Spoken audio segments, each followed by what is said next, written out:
Hello, in this video, let's talk about multiplication of matrices. Let us begin with scalar multiplication. Example, say we have -2 times a certain matrix. Let's say this matrix.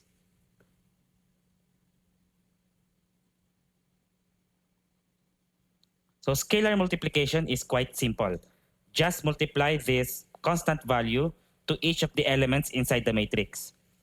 So the result should be -2 times 4. So -2 times 4 and then -2 times 1. Make sure you take note of the location of each element. Don't get them mixed up. -2 times 2.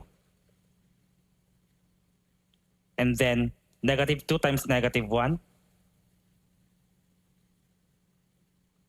-2 times 0. And -2 times 7. And all we have to do is perform the multiplication. -2 times 4 is -8. -2 times 1 is -2. -2 times 2 is +4. Rather, -4. -2 times -1 is +2. -2 times 0 is 0. -2 times 7 is -14. So this is the answer. Another example. Say we have the following matrix operation.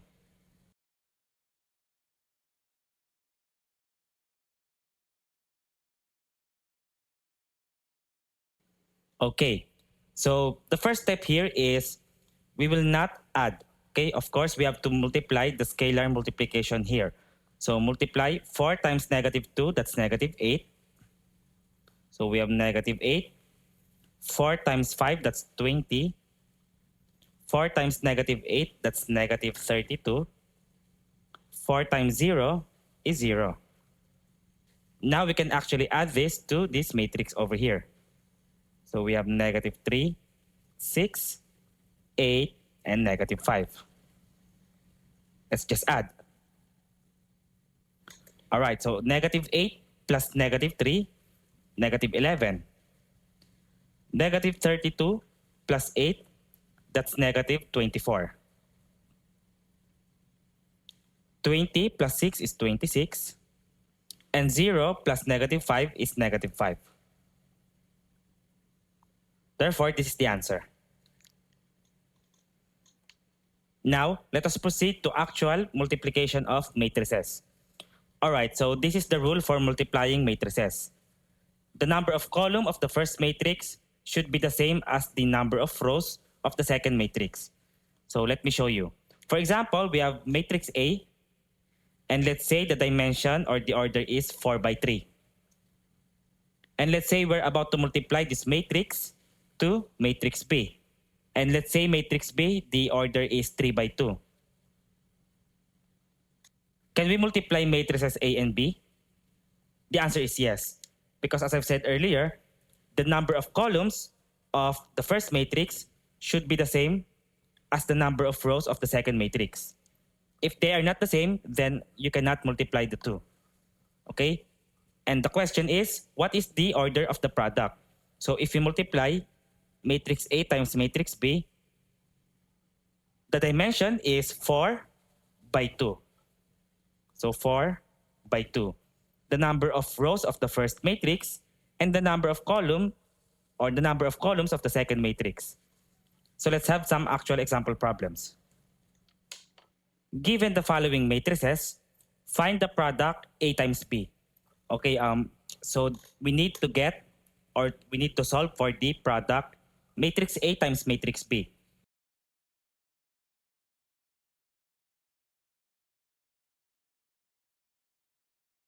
But before solving, let's confirm first whether A and B can be multiplied to each other. So matrix A is a 2 by 2, right? So matrix A is a 2 by 2 matrix, while matrix B is also a 2 by 2, 2 rows, 2 columns. And the number of columns of the first matrix, matrix A, is the same as the number of rows of the second matrix, so this is okay. And by prediction, the product A times B should have an order of 2 by 2. So 2 by 2. So let's proceed with multiplication. All right. So this is the process. We have to multiply the first row of the first matrix, matrix A, the first row to the first column of matrix B. Okay? So how do we do that? Multiply 1 times 5 and then plus 4 times 9. All right? So 1 times 5 and then plus 4 times 9.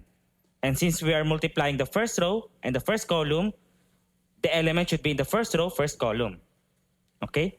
Next, let's multiply the second row to the first column. So 3 times 5 plus negative 2 times 9. 3 times 5 plus negative 2 times 9. And since we're multiplying the second row by the first column, this element right here is the element in the second row, first column. Next, let's multiply the first row to the second column. 1 times negative 7 plus 4 times 6.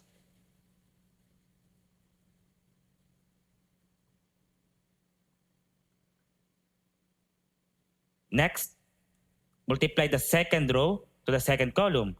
3 times negative 7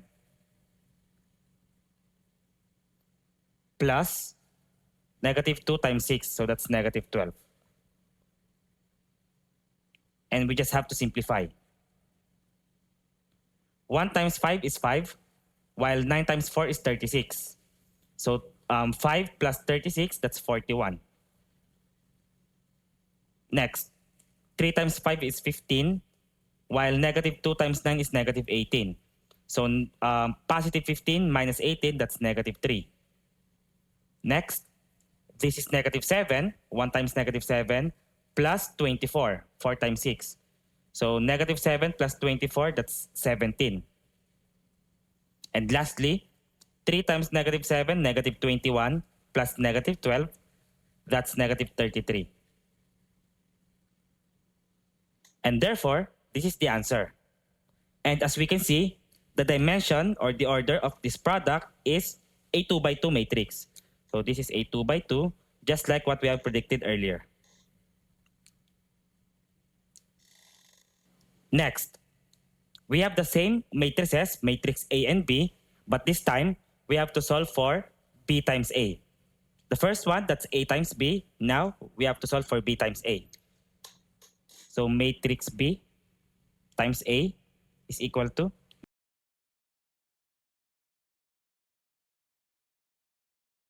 you might think that A times B is equal to B times A, but let's see. So let's multiply the first row to the first column. 5 times 1. So 5 times 1 and then plus negative 7 times 3. Next, let's multiply the second row to the first column. So 9 times 1 plus 6 times 3. Next, multiply the first row to the second column. 5 times 4 plus negative 7 times negative 2. Next, the second row, multiply to the second column. 9 times 4 plus 6 times negative 2.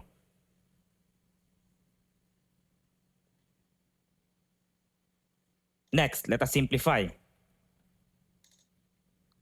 5 times 1 is 5, while negative 7 plus 3 is negative 21. 5 plus negative 21, that's negative 16. 9 times 1 is 9. 6 times 3 is 18.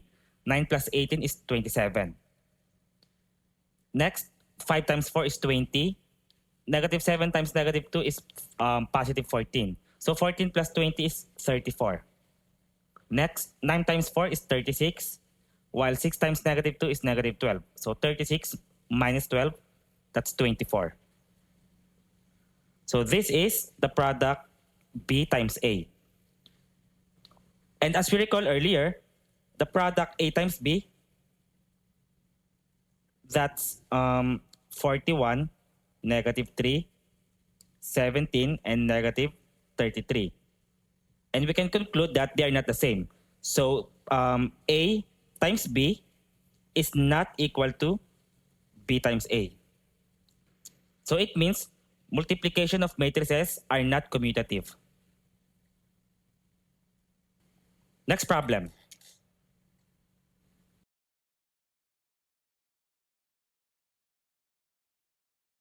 Okay, so before we multiply this expression, let's analyze first the orders of each matrix. So for the first matrix, we have 2 rows and 3 columns. So this is a 2 by 3 matrix. While for the second matrix, we have 3 rows and 1 column. So 3 by 1. And as we can see, the number of columns of the first matrix is the same to the number of rows of the the second matrix. So we can multiply them. And the resulting product should be 2 by 1. Okay? So let's proceed to solving. Let's multiply the first row by the column. There's only one column here. So 1 times 2 plus 0 times 1 plus 2 times 0. Next, let's multiply the second row to the column. Okay, so -1 times 2 plus 3 times 1 plus 1 times 0.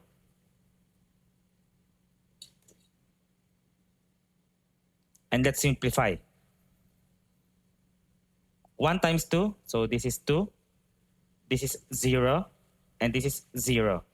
So right here we have 2, and then -1 times 2, that's -2. 3 times 1 is 3, and this is 0. So -2 plus 3 is 1.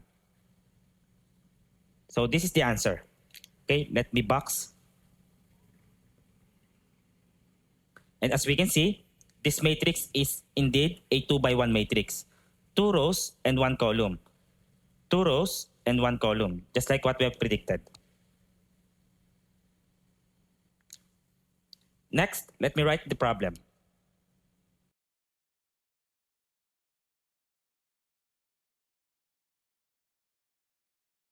Okay, before we start multiplying, let's analyze the orders. For the first matrix, we have 3 rows and 2 columns. So this is a 3 by 2 matrix. How about the second one?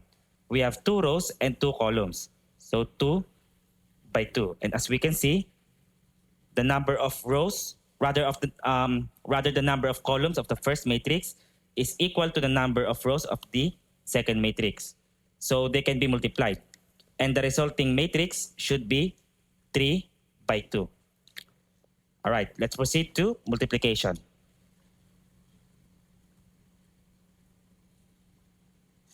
Let's multiply the first row by the first column. So 2 times 1 plus -1 times 2. Next, 0 times 1. Multiply the second. Next, multiply the second row to the first column. 0 times 1 plus 3 times 2. 0 times 1 plus 3 times 2. And for the third row, multiply the third row to the first column. 1 times 1 plus 4 times 2.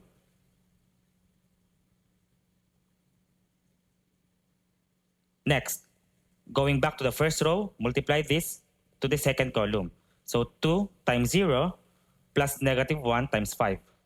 So 2 times 0 plus -1 times 5. Next, multiply the second row to the second column. 0 times 0 plus 3 times 5. 3 times 5. Next, third column multiply to the second column. Next, third row multiply to the second column. 1 times 0 plus 4 times 5.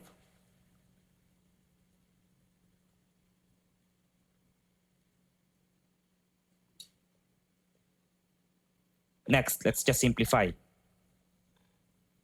2 times 1 is 2, and this is negative 2. So 2 plus negative 2, that's 0. Next, 0 times 1 is 0. 3 times 2 is 6. 1 times 1 plus 4 times 2, 8. So 1 plus 8 is 9. Next, these are all zeros. Okay? Negative 1 times 5 is negative 5. 3 times 5 is 15. 4 times 5 is 20. And as we can see, we have 3 rows and 2 columns. 3 rows, 2 columns. So this is the answer.